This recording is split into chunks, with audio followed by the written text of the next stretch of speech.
안녕하세요. 오늘 대변인 이현주입니다. 지금부터 제8차 국정감사 대책회의를 시작하겠습니다. 먼저 이종걸 원내대표님 말씀 있겠습니다.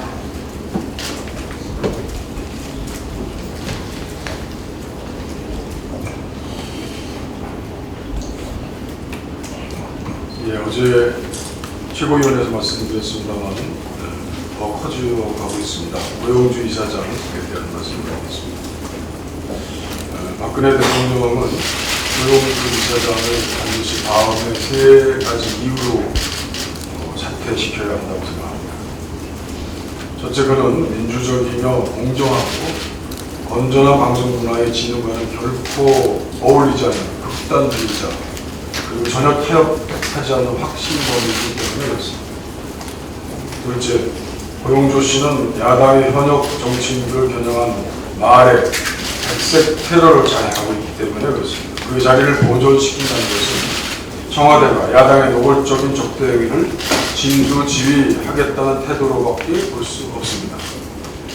셋째, 10월 2일 미방위 국감에 대한 MBC의 보도 태도에서 드러난 것처럼 앞으로도 고영주 씨나 극우적 주장을 옹호하기 위한 방송의 사형화, 전파 낭비가 심각해질 것이기 때문에 그렇습니다. 대통령은 나치 정권에 괴벨스가 있었다면 박근혜 정권에는 고벨스, 고영주가 있다는 말이 나오지 않게 즉각 조치를 취해야 합니다. 고영주 씨가 이사장으로 있는 한 방송문화 진흥회는 방송문화 진압회가 될 것이고, MBC는 민주주의와 신의를 전파로 공격하는 MBC, 또 다른 MBC입니다. 매너스 브로드캐스팅 코퍼레이션, 위협 방송이라고 합니다. 로 필연적으로 전락하게 될 것입니다. 박 대통령은 야당을 국정 파트너로 인정하는 고영주 씨를 반드시 물러나게 하고 앞으로도 공직에 임명해서는 안 됩니다. 누리과정 예산에 관해서 말씀드리겠습니다. 누리과정 예산을 지방으로 전가하는 정부의 밀어붙이기가 심각합니다. 우리 당과 시도교육감 협의회의 반대에 불구하고 정부는 누리과정 예산을 의무지출 경비로 지정하기 위해서 지방재정법 시행령과 교육비 특별회계 예산 편성령에 관한 규칙 개정을 강행하고 있습니다. 이것은 지난번 국회법 파동 때 보았습니다. 법 위반의 시행령 대표적인 사례로 되겠습니다. 절차법, 행정절차법 43조 위반이 될 것입니다. 박 대통령의 대선 공약이었던 누리과정, 고교 초등 종일 돌봄교실 예산은 단 한 푼도 편성하지 않았습니다. 내년도 교육 예산은 고작 전년 대비 0.5% 증가에 그쳤고 2015년 지방교육재정 기금을 1조 5천억 원 감액했습니다. 정부는 4조 원에 달하는 누리과정 예산을 시도교육청에 떠넘기고 있습니다.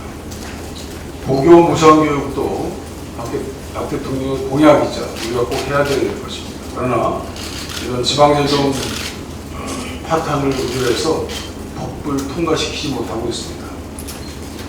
이런 최악의 상황인 지방교육재정을 벼랑 끝으로 모는 것입니다. 시도교육청들이 누리과정 예산 마련을 위해서 올해 발행한 지방교육체 규모는 6조 2천억 원 규모, 내년도 상환 금액만 약 6천억 원에 달합니다.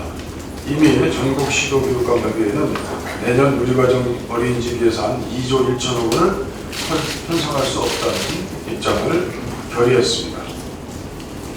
어제 원내대표와의 2+2 회동에서 이 문제를 간곡히 말씀드렸고 지방교육재정 특별위원회 구성을 부탁 올렸으나 통하지 못했습니다. 계속 노력하겠습니다. 이에 관해서는 더 논의하기로는 했습니다만 답답합니다. 정부는 시도교육청의 재정을 옥죄는 지방재정법 시행 개정을 즉각 중단하고 누리과정 등 공약사업을 이행할 것을 촉구합니다. 재벌들의 몸집은 나날이 불안한데 서민경제는 여러 번 말씀드립니다만 빈사 상태입니다. 우리 당 정책위가 발표했습니다. 자산 5조 이상의 재벌들의 자산 총액이 2009년도 988억에서 2015년도 1646조, 무려 67%나 증가했습니다. 반면에 같은 기간 자산 1조 원당 종업원 수는 14%나 감소했습니다. 낙수효과를 종교적 신념처럼 국민에게 강요해온 이명박 박근혜 정권 7년에 이런 처참한 성적표가 이제 백일화에 드러나고 있습니다. 보용없는 재벌 성장은 경제의 기초체력마저 잠식하고 있습니다. 만성화된 실업대란과 저임금 중노동의 고착화로 실질 국민소득은 4년 6개월 만에 감소 추세로 돌아섰습니다. 언제 터질지 모르는 가계부채와 불안한 노후 걱정으로 소비 주가 내수 침체가 유도화되는 양상입니다. 전형적인 디플레이션으로 가고 있습니다. 잠재 성장률이 5년 이내 2%로 떨어질 것이라는 예측도 이제 쏟아지고 있습니다. 예산 편성했을 때와 또 다른 양상으로 가고 있습니다.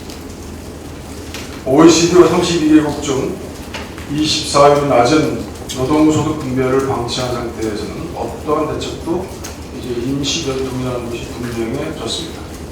소득 증대와 양질의 일자리 공급으로 서민 경제를 회생시키는 것만이 저성장 탈출을 위한 유일한 비상구입니다. 그러나 지금까지 박근혜 정부는 개별 소비세 인하나 블랙 프라이데이 같은 재벌 맞춤형 판촉 행사를 경제 활성화 대책이라고 내걸고 있습니다. 안정된 일자리와 두둑한 지갑만이 선순환 경제구조 정책의 첫걸음을 박근혜 정부가 깨닫기 바랍니다. 이상 마치겠습니다. 네, 감사합니다. 다음은 최대천 정책위의장님 말씀 있겠습니다. 예, 최대천입니다. 반태평양 경제 동반자 협정, 이른바 TPP 협상이 파기되었습니다. 국제 통상의 새로운 기준이 들렸다는 평가입니다. 거대 경제권과 FTA 체계를 통한 허브 구축에서 신흥국에 집중한다는 우리의 FTA 정책 신통상 로드맵도 기로했었습니다. 역시나 이 정부는 시대적 맥락을 읽는데 대단히 서투릅니다. 오바마 대통령은 중국 같은 나라가 세계의 경제의 규칙을 쓰게 할 수는 없다며 협상 타결 관련 입장을 밝혔습니다. 이는 범대서양 무역투자 동반자 협정 TTIP와 함께 미국 주도의 새로운 경제 규범이 될 것이라는 주장입니다. 이렇듯 TPP는 경제만의 문제가 아닙니다. 외교, 안보, 국방을 아우르는 미국, 일본 주도의 공동 규약이 된 전망입니다. 중국을 견제하는 아시아 중시 전략의 핵심일 수도 있습니다. TPP는 또 다른 항공모함처럼 중요하다며 애슈튼 카터 미국 국방장관은 TPP가 가지는 정치적 진영학적 의미를 드러낸 바 있습니다. 우리가 TPP 참여 의사를 밝혔음에도 신중해야 하는 중요한 이유입니다. 산업통상자원부는 국익 증대를 위해 TPP 참여를 적극 검토하겠다고 말했습니다. 원칙적으로 동의합니다. 다만 조급증은 위험합니다. TPP의 복잡성을 고려할 때 신중한 접근과 고도의 정책적 결정이 요청됩니다. 수출 몇억 불 증가, 경제 성장률 몇 % 증가, 경제 영토 확장이라는 단순 셈법으로 서둘러 접근할 사안은 결단관입니다.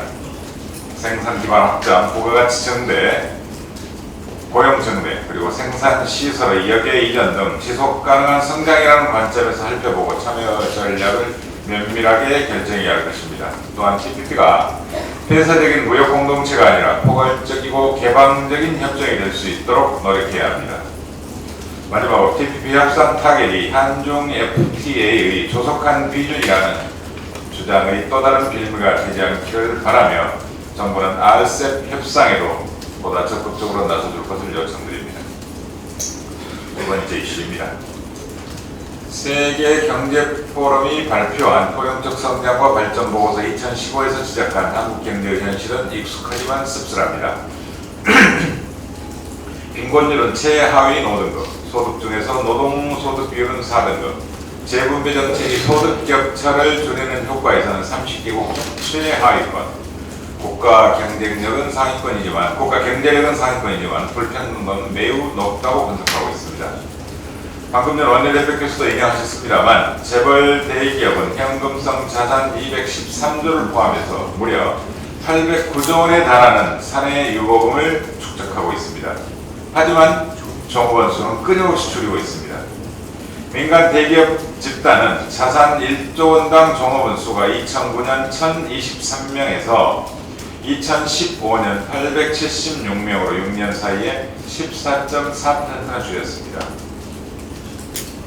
GNI 대비 기업 소득 비중과 가계소득 비중은 소득의 기업 쏠림 현상을 절대적으로 보여줍니다.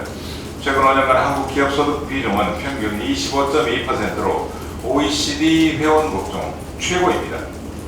같은 기간 가계소득 비중은 72.8%에서 61.2%로 확 줄어들었습니다. 재벌과 대기업의 소득은 급증하는데 가계소득은 급락하고 있습니다. 기업은 살찌고 가계는 야이어갑니다. 내수는 죽어갑니다. 재정위기는 깊어지고 있습니다. 지속 불가능한 것이 문제입니다. 노동과 자본, 노동자와 기업, 노동소득과 자본소득의 본질적이고 본래적인 균형과 가치회복이 시급합니다. 시대의 화두는 분명합니다. 포용적 성장입니다. 분배와 함께 가는 성장 정책을 적극적으로 펼쳐야 합니다. 재벌 대기업에 대한 법인세 정책으로 재정 규모를 확충하고 사회 안전망을 늘려야 하고 사회 서비스 분야를 강화하는 방향이야말로 우리 모두가 동의하는 나라 살림의 기본 방향입니다.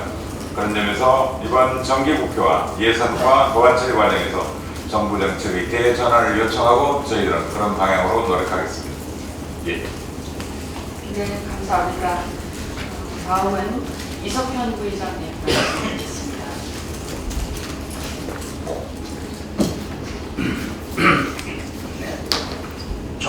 현 정부의 친재벌 경제 정책이 결국 재벌들만 좋은 일로 나타났습니다. 공정거래위원회 자료를 분석해 보니까 지난 7년 동안 대한민국 10대 재벌의 자산 1조 원당 종업원 수가 약 97명이 감소했습니다. 반면에 자산 총액은 무려 81%나 증가한 것으로 나타나고 있습니다. 재벌들은 덩치를 급속도로 불렸지만 고용 창출에서는 오히려 마이너스였다는 것입니다. 이제 재벌 중심에서 중소기업과 가계 중심으로 정책을 전환해야 합니다. 그리고 편향적인 친재벌 경제정책에서 벗어나서 최소한 재벌과 근로자 사이에서 균형이라도 이 정부가 잡아줄 것을 촉구합니다. 고용주 방송문화진흥회 이사장의 괴변은 더 언급할 필요가 없을 것입니다. 문제는 그렇게 편향적인 인사가 대한민국 공영방송을 관리 감독하는 최고 자리에 있다고 하는 사실입니다. 대한민국 보수에는 그렇게 사람이 없는 것입니다. 이렇게 극단적으로 한쪽에 치우친 인물을 어떻게 공영방송의 최고의 관리 위치에 앉힐 수 있다는 것입니까? 이런 사람이 박문진 이사장으로 앉아있는 거나 극우 편향 인사가 NHK 회장으로 앉아서 망언을 하는 거나 다를 게 뭐가 있습니까? 야당 대표를 공산주의자라고 말하는 사람이 공영방송의 최고 결정권자로 있는 것은 대한민국 보수 진영이 부끄러워해야 하는 문제이고 새누리당이 해결해야 될 문제입니다.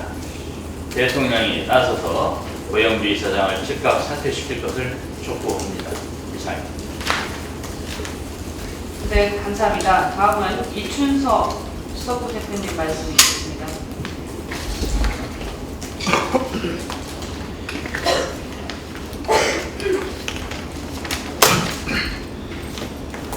박근혜 정부에 기업은 있으나 농업은 없습니다. 어제 있었던 여야 원내대표단을 통해서 합의된 사항 중 별개의 문제인 것처럼 보이지만 결국 같은 문제인 두 개의 합의가 있었습니다.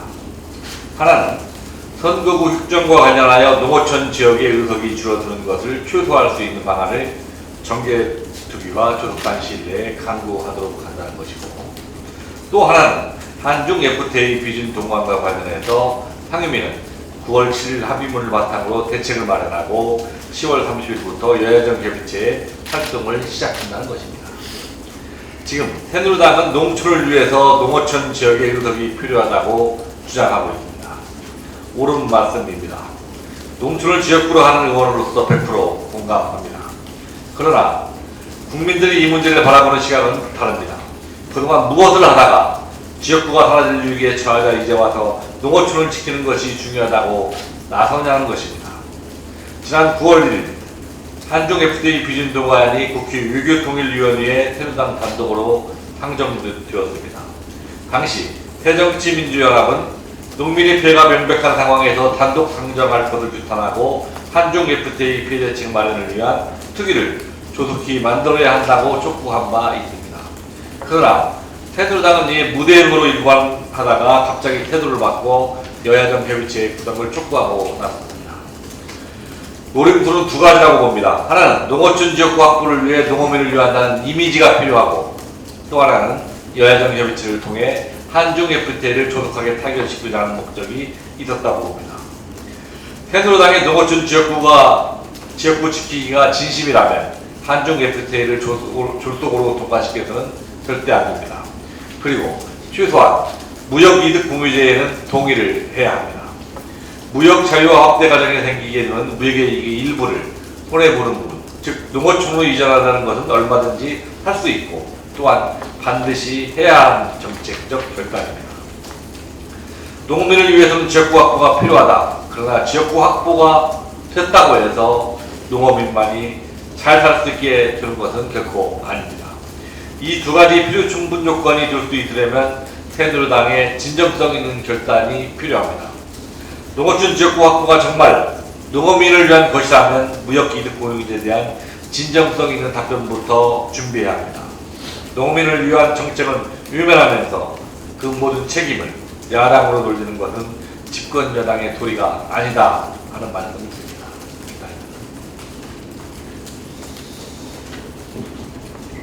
네, 감사합니다. 다음은 우상호 위방위 간사님께서 고영주 이사장과 관련해서 말씀을 하시겠습니다.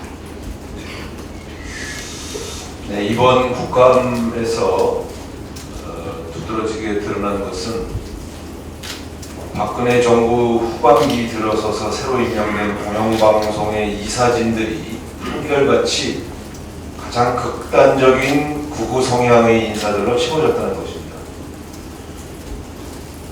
고영주 박문진 이사장의 발언은 여러분들이 그 박문진 국감을 통해서 직접 보셨기 때문에 길게 말씀드리지 않겠습니다. 야당 대표를 공산주의자라고 단정짓고 그 단정짓는 이유가 무엇이냐고 물었을 때 한미연합사 해체를 주장했다. 한미연합사 해체라고 하는 주장의 다른 이면은 우리나라 군 작전권을 우리나라 군 장성에 갖도록 하자는 취지인데, 우리나라 군 부대의 지휘를 우리나라 군 장성에게 맡기는 것이 공산주의자로 낙인 찍는 근거가 되고 있는 이 극단적인 논리의 비약을 보면서 우리는 절망할 수밖에 없었습니다. 대한민국 국사학자 90%가 다 좌경 내지는 공산주의자다라고 하는 그 극단적 단정에 또한 우리는 어이가 없었습니다. 여당 의원들도 이건 너무 심한 발언 아니냐 항의를 수차례 했지만 고영주 이사장은 자신만이 최고의 애국자인 양 득이 만만하여 여당 위원장의 제지도 무시하고 아주 극단적인 언사를 계속 쏟아부었습니다. 그리고 자기는 자기가 하고 싶어 한 게 아니라 5초에서 하라고 해서 한 것이다. 이렇게 공동연히 대통령이 임명한 사람이라는 것을 과시하였습니다. 어제 EBS 국감에서는 야당 여성 대변인을 미친 여자라고 주장해서 EBS에서 영구 퇴출되었던 사람이 다시 EBS 이사로 선임되었다는 사실이 드러났습니다. 또한 EBS 이사 시절 동료를 폭행해서 EBS 이사직을 사임했던 사람이 다시 또 EBS 이사로 들어오는 희귀한 사례들이 드러났습니다. KBS의 조우석 기사는 박문진 고용주 이사장을 애국진영의 최고 영웅이고 혼자 외롭게 싸우고 있는데 새누리당 의원들 아무도 도와주지 않았다라고 오히려 새누리당 의원들을 비판하는 글을 미디어팬이라는 매체에 기고했습니다. 한마디로 비정상적인 사람들을 공영방송이사로 전부 선임해놓고 박근혜 대통령은 후반기에 도대체 어떤 국정 운영을 하겠다는 것입니까? 저희는 더 이상 이런 형태의 공영방송 이사진들을 그대로 복구할 수 없다. 이것은 단순히 그 개인의 사고와 생각의 편향성 때문만이 아니라 그것이 곧 우리나라 방송의 공영성, 공정성을 심각하게 훼손할 가능성이 있다는 점에 주목하고 있습니다. 따라서 저희는 오늘 오후에 있을 방송통신위원회 확인 국감에서 출석한 고용주 이사장이 자신이 했던 발언들에 대해서 국민들이 납득할 수 있는 선에서 해명하고 입장을 선회하지 않는다면 여야 합의로 해임 결의안을 제출할 것입니다. 여당도 오늘 확인 국감까지 지켜보자라고 얘기한 만큼 오늘 오후 방송통신위원회 확인 국감에서 고용주 이사장의 태도 변화가 없다면 여야 합의로 해임 촉구 결의안을 제출해야 할 것입니다.